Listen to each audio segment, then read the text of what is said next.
Buenas tardes, ¿te escucha bien? Amén. Amén. Bien. Entonces vamos a estar hoy día en Juan 8, del versículo 12 al 20.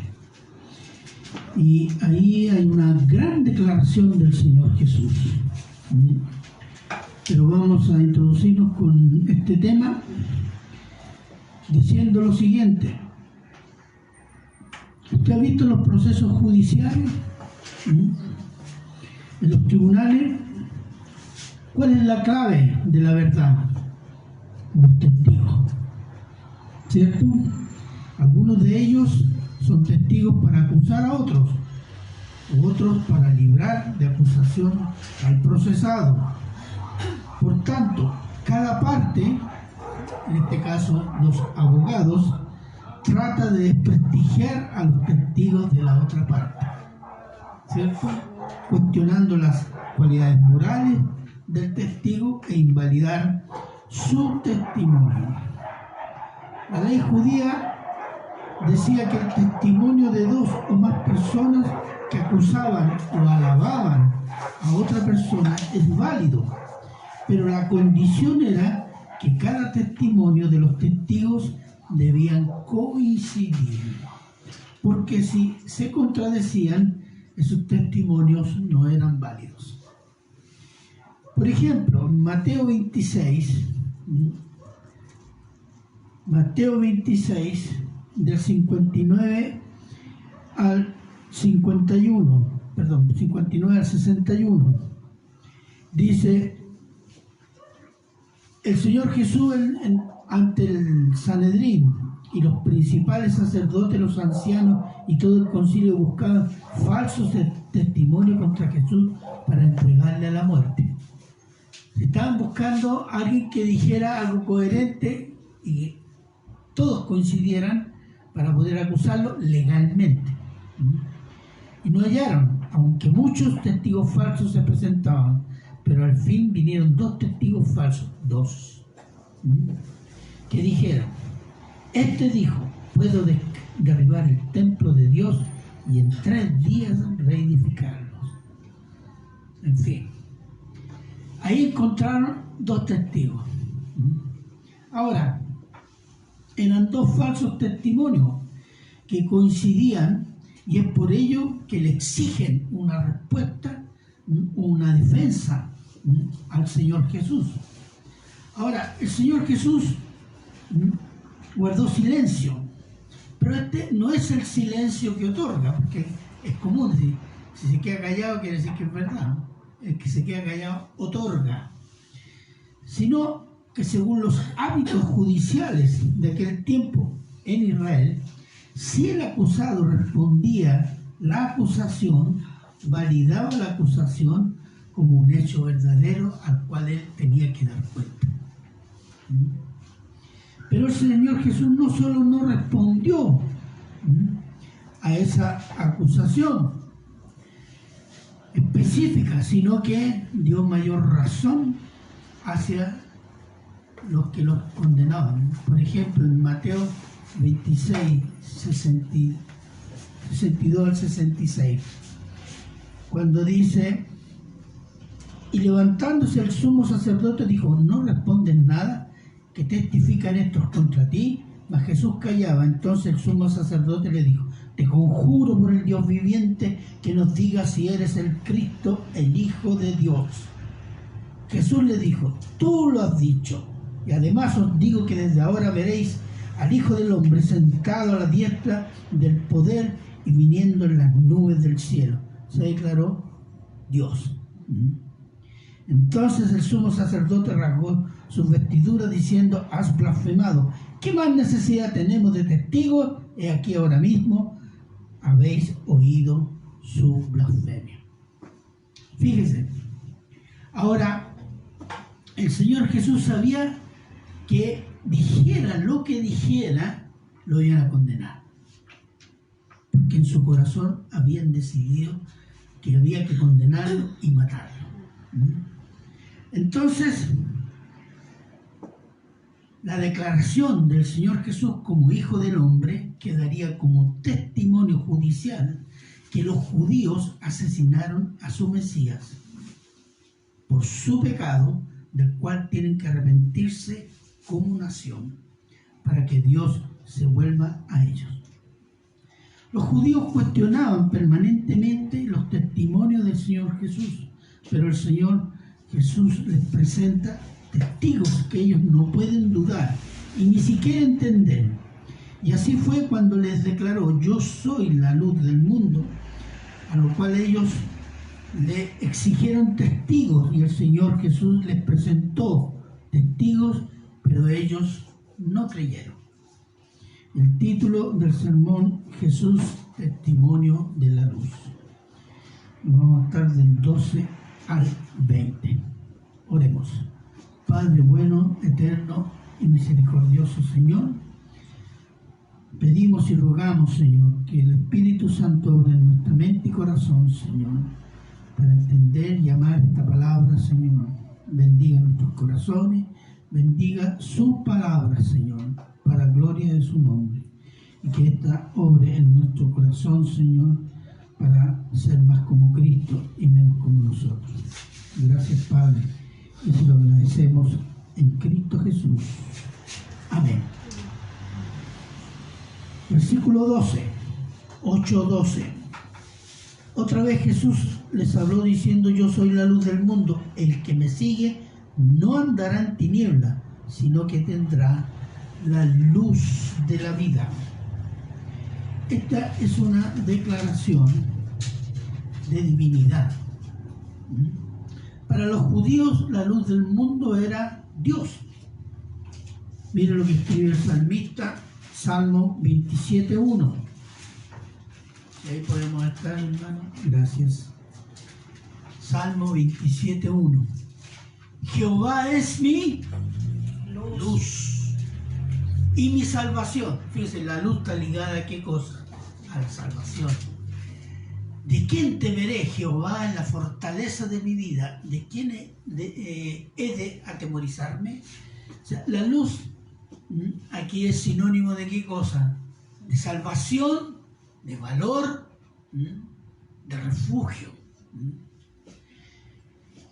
Los judíos habían experimentado la guía y la luz en el desierto. Éxodo 13:21. Éxodo 13:21. Y Jehová iba delante de ellos de día en una columna de nube para guiarlos por el camino, y de noche en una columna de fuego para alumbrarles, a fin de que anduviesen de día y de noche. Luz y guía. Asimismo, la ley y los mandamientos de los profetas eran luz para los judíos, según el salmista en Salmo 119, 105. Salmo 119, 105.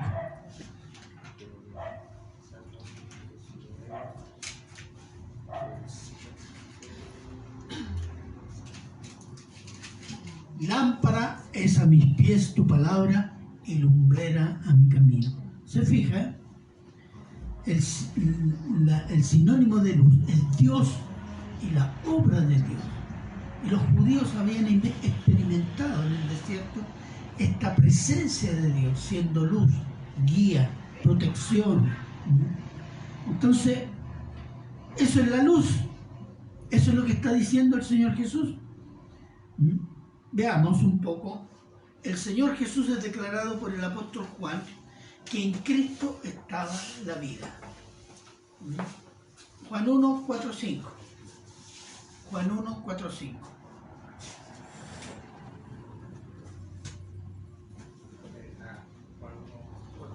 Juan 1, 4 y 5.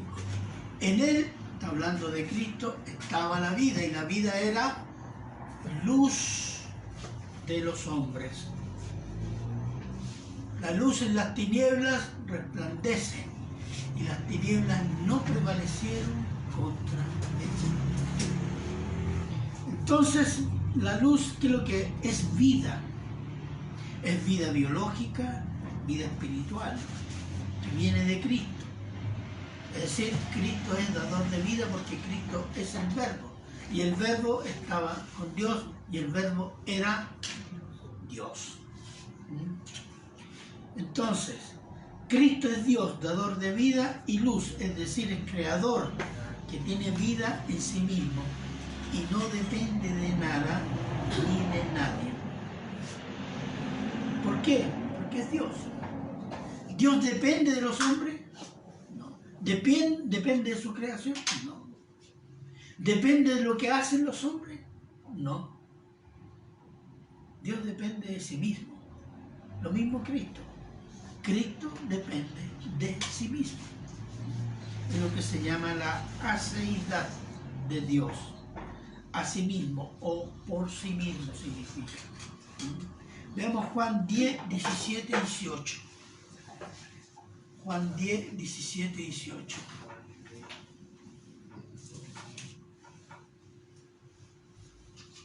Dice, por eso me ama el Padre, porque yo pongo mi vida para volverla a tomar. Tome nota de esto. No es que nadie me obligó. Yo pongo mi vida como hombre, la pongo a disposición, y después de muerto yo la vuelvo a retomar. La vuelvo a retomar. ¿Está funcionando esto? Sí. Amén.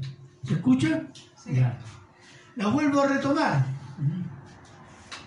Nadie me la quita, sino yo de mí mismo la pongo. Ya, ¿qué más está? 18. Volvamos al 17, por favor. Juan 10, 17. Por eso me ama el Padre, porque yo pongo mi vida para volverla a tomar. 18, para seguir la idea. Nadie me la quita, sino que yo de mí mismo la pongo. Adelante. Tengo poder para ponerla y tengo poder para volverla a tomar. Este mandamiento recibí de mi Padre. Fíjese, ¿qué es lo que hay ahí? Cristo pone su vida en cuanto hombre por voluntariamente. Dice, y yo tengo poder para volver a retomarla, pero por obediencia al Padre. Obediencia voluntaria, que es obediencia por amor. No es la obediencia que generalmente los seres humanos entendemos. Ya tengo que obedecer. No. Hay una obediencia por amor. Y Él usa ese poder para decir, yo pongo mi vida y la vuelvo a tomar. ¿Qué decidió poner su vida? ¿Por qué decidió tomar su vida y después exponerla y después retomarla? Por amor. Por amor al Padre. Es decir, eso habla de la profunda aceidad o por sí mismo.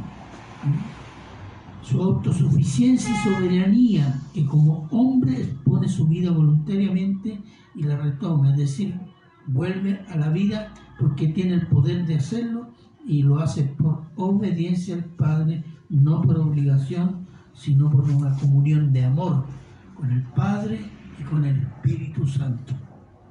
Entonces, cuando el Señor Jesús declara, yo soy la luz del mundo, está diciendo que Él es dador de vida del mundo o al mundo y a su pueblo. Y esto según las profecías del Antiguo Testamento. Veamos Isaías 60, del 19 al 22. Este es un pasaje muy parecido a uno que está en Apocalipsis. 60, 19 al 22. 19. El sol nunca más te servirá de luz para el día, ni el resplandor de la luna te alumbrará, sino que Jehová te será por luz perpetua y el Dios tuyo por tu gloria. Adelante. No se pondrá jamás tu sol ni menguará tu luna, porque Jehová te será por luz perpetua y los días de tu luto serán acabados. Y tu pueblo y todos ellos serán justos para siempre, heredarán la tierra, renuevo de mi plantío, obra de mis manos, para glorificarme. 22. El pequeño vendrá a ser 1000, el menor un pueblo fuerte. Yo Jehová a su tiempo haré que esto sea cumplido pronto. Amén. Este es el milenio. No, es más que el milenio. Porque ¿en qué parte de Apocalipsis dice y la ciudad no era necesidad de sol porque Jehová Dios era el sol? En la Jerusalén eterna, es decir, en la fase del estado eterno, después del milenio. Y aquí habla de, para Israel será luz física, luz espiritual y luz de vida eterna. Y también en Isaías 42:6. Isaías 42:6. He aquí mi siervo, yo lo sostendré, yo Jehová te he llamado en justicia y te sostendré por la mano, te guardaré y te pondré por pacto al pueblo, por luz a las naciones. ¿Se fija? Cristo es luz a las naciones y es luz a Israel. Allí es donde comienza. Ahora, la luz que es Cristo es sinónimo de entendimiento de la verdad y revelación de Dios. Eso es luz. Es también sinónimo en lo que respecta a la vida eterna y gloriosa. Es sinónimo en lo moral de santidad y pureza. Todo eso son aspectos de la luz. Entendimiento bíblico, santidad, vida eterna. En cambio, las tinieblas, en lo que respecta a la verdad, es falsedad. En lo que respecta a la moral, es pecado y maldad. Y en lo que respecta a la vida, es muerte eterna. Entonces, cuando la Biblia dice están en tinieblas, pueden ser cualquiera de estos tres aspectos, o son los tres. Están en pecado, están creyendo cosas falsas y están condenados a la muerte eterna.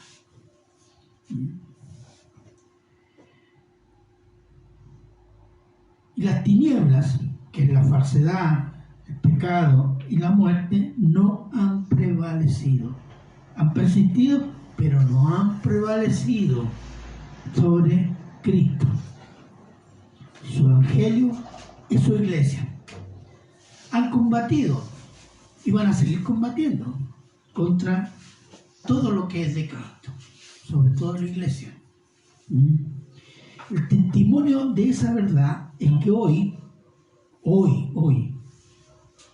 estamos en septiembre del 2023, se predica y se enseña la verdad bíblica y el evangelio de salvación, tal cual como Cristo lo dio con su vida y el Espíritu Santo lo explicó inspirando a los apóstoles. Nosotros somos un testimonio viviente de qué cosa, de que las tinieblas no han prevalecido. Hay muchas iglesias, no diría que son la mayoría, no tengo una cifra, pero el testimonio verdadero, el testimonio bíblico, la luz de Cristo está presente en Occidente y en Oriente. Fíjense que la iglesia bíblica está creciendo más en Oriente que en Occidente. En Occidente hay decadencia, pero en Oriente está creciendo la iglesia.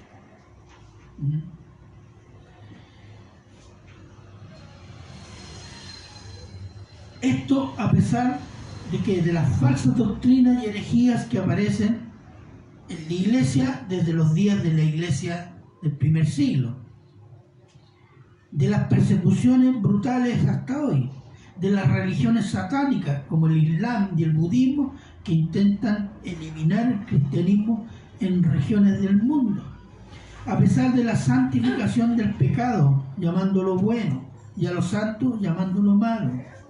El Evangelio se sigue predicando, la Escritura ha sido preservada y la sana doctrina se sigue enseñando. ¿O no? Exactamente. Tenemos el testimonio vivo de las palabras del Señor Jesús. El Hades no prevalecerá ¿sobre qué? Sobre su iglesia. La Escritura ha sido preservada. Ya. Veamos Mateo 16, 18.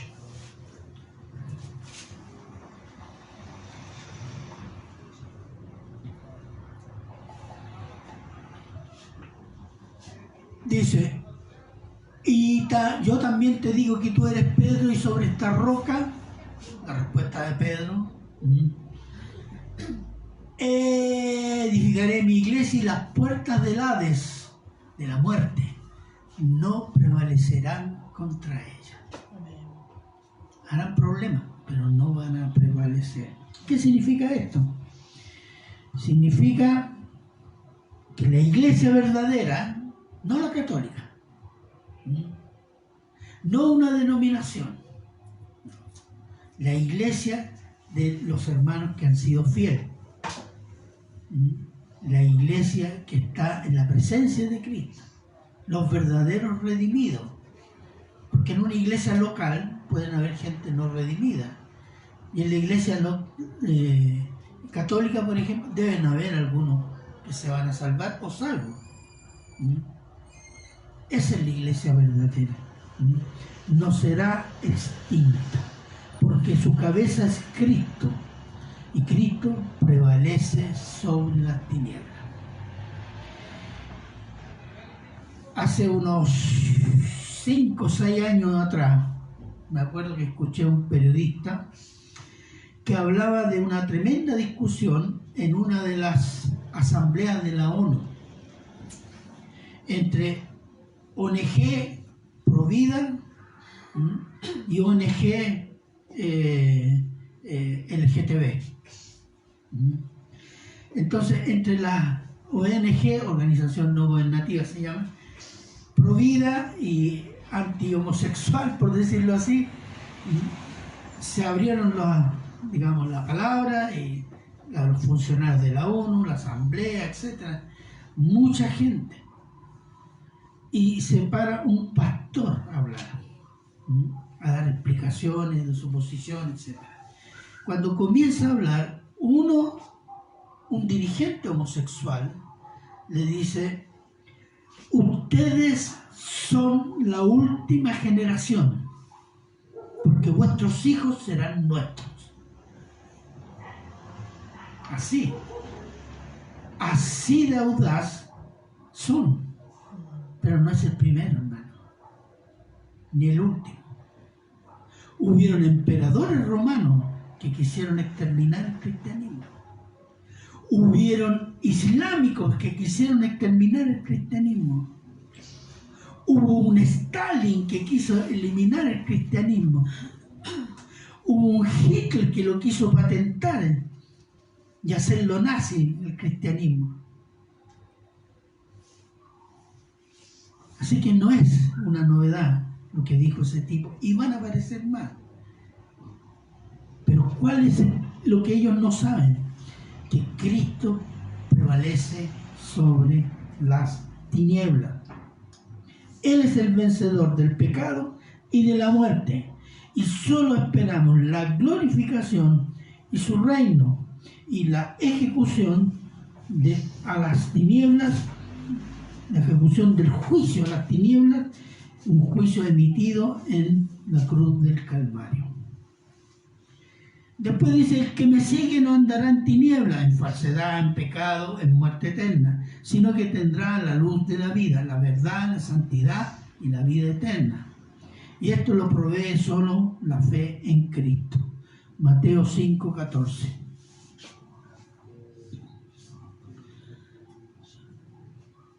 Vosotros sois la luz del mundo. Una ciudad sentada sobre un monte no se puede esconder. Este es el sermón del monte. Y está hablando a judíos. Los judíos que tenían la esperanza puesta en la venida del Mesías, prometido a los padres. Y por esas promesas y por tener la adoración al Dios verdadero, el templo y la ley de Dios, ellos fueron puestos como luz a las naciones. Para que a las naciones las bendiciones de la ley de Dios y las bendiciones de adorar al Dios verdadero. Esa era la misión de Israel. Israel fue puesto en Canaán. ¿Cómo se llama hoy día la tierra de Canaán? ¿Cómo diría un árabe? Palestina. Palestina. Ahora, que desde la antigüedad hasta hoy es un paso obligado que comunica 3 continentes: Europa, Asia y África. Si ustedes miran el mapa, en esa región que es verde, hay agua, pasaban las caravanas que pasaban de Asia a Europa, a África. Los que venían de África para Europa o Asia tenían que pasar por Canaán. Entonces Israel estaba puesto en un lugar de tránsito, de caravana, de inmigrantes y tránsito de ejércitos también, en donde era un lugar donde muchos pueblos iban a conocer a Israel y cómo vivía Israel, qué hacía Israel, cuál era el Dios de Israel, cuáles eran las leyes de ese Dios. Ese era el objetivo de Israel y Dios lo puso en el lugar preciso. Entonces, pero Israel falló. Israel falló. Dios lo restaurará, pero el propósito de Dios no ha fallado. ¿Por qué? Porque en Cristo Dios visita a los gentiles para tener de ellos pueblo para su nombre. Eso está en Hechos 15:14. Y ese pueblo, ¿cómo se llama? Es la iglesia de Cristo, compuesta de salvos de toda nación, de toda etnia y de toda lengua. Somos la luz de Cristo en toda nación. Y como luz de Cristo alumbra, aclara, predica, publica el pecado de las personas y lo hace por presencia, por palabra, predicación y por obra, lo cual hace al cristiano bíblico odiado por personas y gobiernos. La luz del mundo en este momento es la iglesia de Cristo. Somos nosotros, hermanos. Porque nadie más tiene el testimonio de Cristo, hermano. Somos convertidos. Ha cambiado nuestras vidas. Ese testimonio lo tenemos nosotros. No lo tienen las instituciones. Y nuestra vida, nuestro hablar y nuestro predicar debe reflejar a Cristo. Porque somos eso. La luz del mundo que viene de Cristo. A veces no nos creemos eso. Estamos pensando como los chilenitos, no, poquito, no, aquí nomás, siempre así, enito. Yo soy cristianito nomás. No, hermano. Si usted se pone a leer las Escrituras, nosotros somos la luz del mundo. Usted es la luz de su familia, usted es la luz de sus colegas de trabajo, usted es la luz de sus compañeros de oficina, usted es la luz de sus vecinos.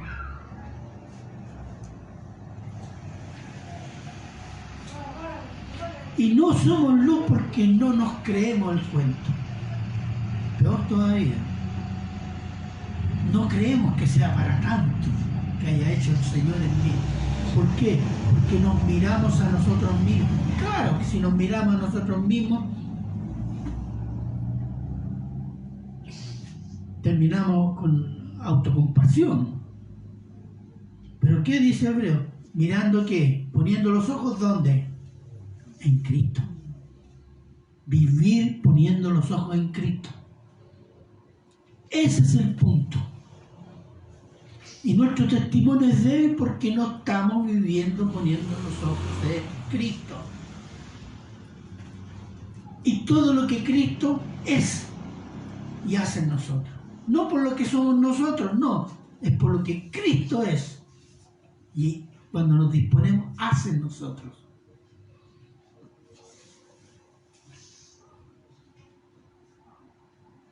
Juan 3, 19, 20.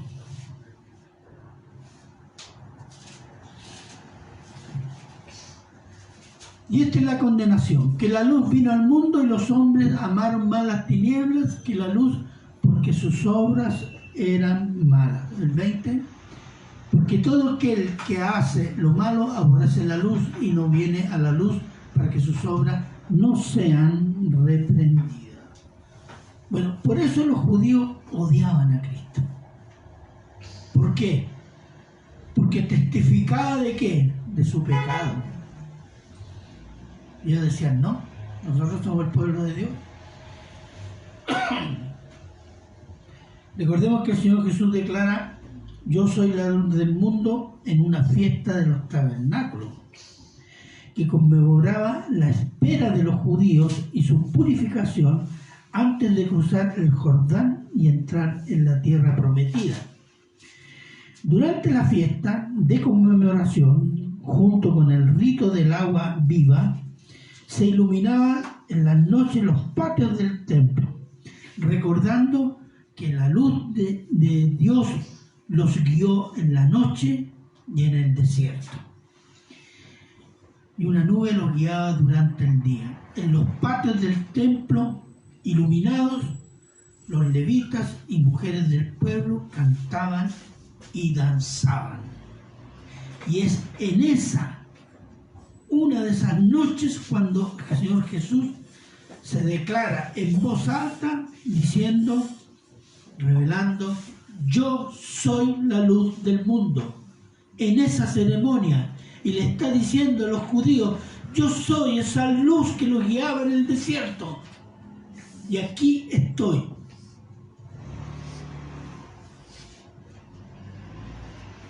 Pero ellos no creyeron.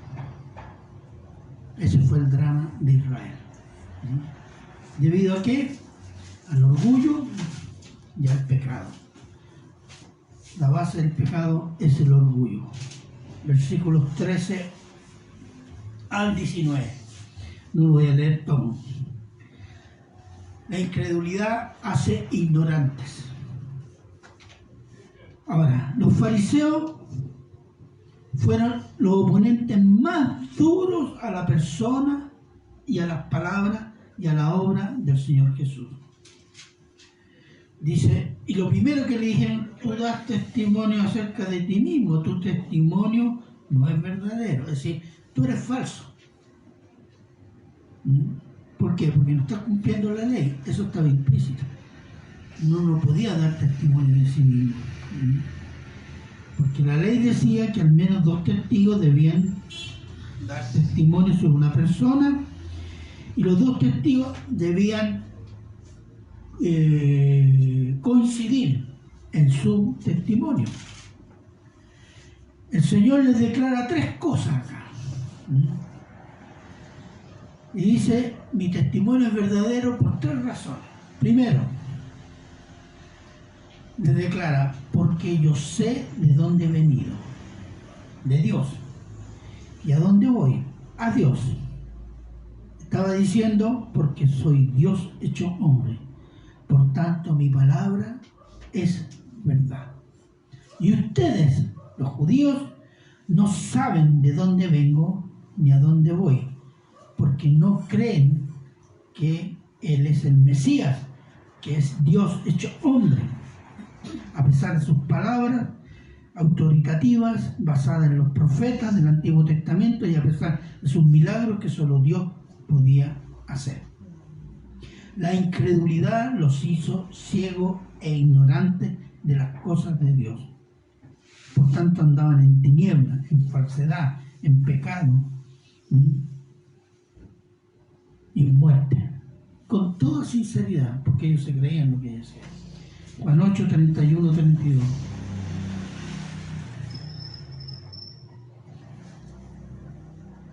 Dijo entonces a los judíos que habían creído en él: si vosotros permaneciereis en mi palabra, seréis verdaderamente mis discípulos. Conoceréis la verdad y la verdad os hará libres. ¿Qué le está diciendo? Ustedes no son libres. ¿Por qué? Porque están en tinieblas. Ellos no aceptaron ese diagnóstico. Si lo leen después, van a ver que ellos rechazan esas palabras. Así caminaron los judíos y así camina el mundo en tinieblas, porque ha rechazado a Cristo. Ahora, esa tiniebla, hermano, ha entrado también en muchas partes de la iglesia, o en muchas iglesias. Llámese católica, evangélica, adventista, las sectas, que ya eran bastante oscuras. Pero el mundo, con sus nuevos dogmas, ha entrado en la iglesia. Ahora, si algún cristiano duda, vive apreciando las cosas del mundo o tomándolas en cuenta y es inconstante en las cosas de Dios, hay una razón: no está creciendo en el conocimiento de Cristo, no está creciendo en la fe en Cristo. Y la falta de crecimiento y de fe puede ser por un pecado no confesado. Aún así, si es hijo de Dios, Dios va a usar eso y lo va a sacar de él con disciplina. Porque la fe viene por el oír. ¿Y el oír qué cosa? La palabra de Dios. Romanos 10, 17. Y cuando no hay crecimiento en Cristo, se confía en la carne y en los medios del mundo. Ese es el problema. Cuando crecemos, crecemos en fe, en conocimiento, en amor a Cristo. Y confiamos en Cristo. Ante cualquier cosa, vamos primero a Cristo. Cuando no hay crecimiento, miramos primero el mundo. ¿Qué solución me da? ¿Por qué? Es una señal de poco conocimiento y poca fe en Cristo. 2. Ustedes juzgan y condenan según la carne, es decir, según reglas humanas y no según Dios, espiritualmente. Ven a Jesús como un falso profeta porque les acusa de pecado y los llama al arrepentimiento. Y Jesús le dice: yo no juzgo, yo no condeno a nadie. ¿Por qué? Porque su primera venida vino a salvar. Juan 3, 17. Juan 3, 17. Porque no envió Dios a su Hijo al mundo para condenar al mundo, sino para que el mundo sea salvo por él. Amén. Amén. Porque el mundo y los judíos están ya condenados si no creen en Cristo. Y él vino a eso, a salvar lo que se había perdido. Judíos y gentiles se habían perdido. 3. Déjeme leerle el 16. Si yo juzgo, mi juicio es verdadero, porque no soy yo solo, sino yo y el que me envió, el Padre. Él está diciendo: yo cumplo la ley. Y esta es la tercera respuesta. Yo cumplo la ley. 2 testigos. Yo, que soy el Cristo, Dios hecho hombre, y el Padre eterno que me envió. El Señor Jesús cumple la ley judía, pero ellos no lo creen. ¿Por qué? Porque no conocen quién es Cristo. Y si no conocen a Cristo, no conocen a Dios. Clarito. Ustedes no pueden conocer a Dios porque no me conocen a mí. No me reconocen como el que soy. Juan 14:9.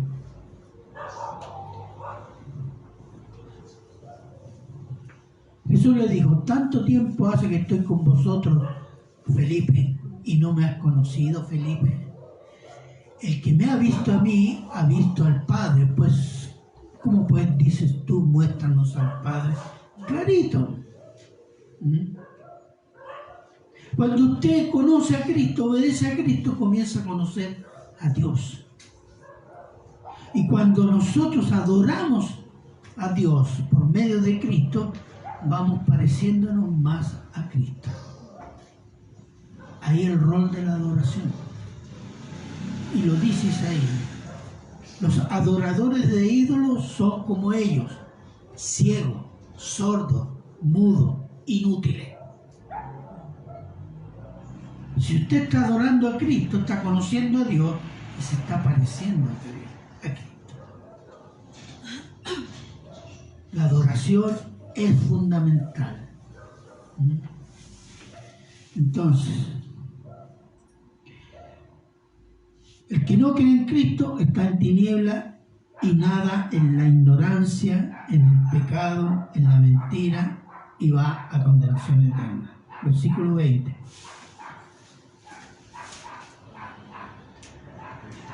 Estas palabras habló Jesús en el lugar de las ofrendas, enseñando en el templo, y nadie le prendió porque aún no había llegado su hora. Jesús enseñaba en el templo y nadie se atrevió a detenerlo, porque dice: porque no ha llegado su hora, como va a suceder algunos meses después, donde va a ser lo mismo, pero ya con mucho más clamor, donde lo van a detener, enjuiciar, condenar y asesinarlo en la cruz.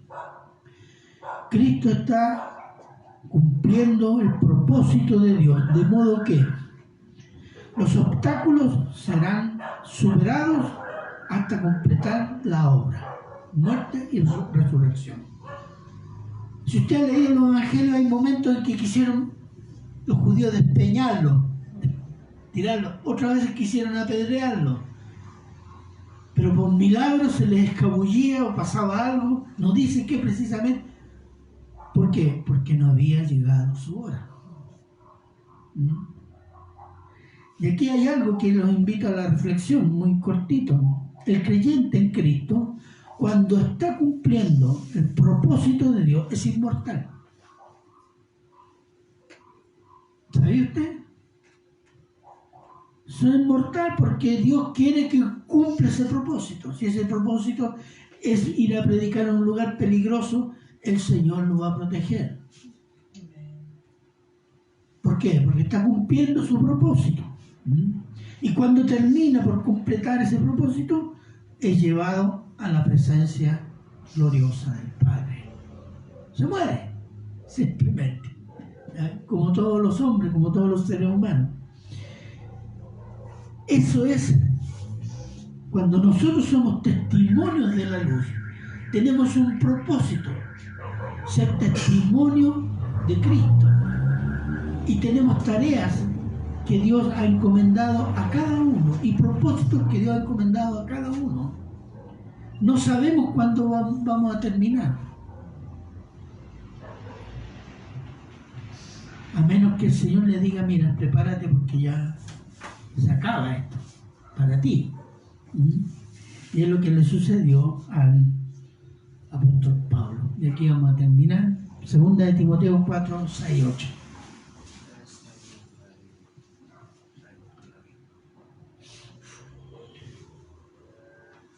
Segunda de Timoteo 4, 6, 8.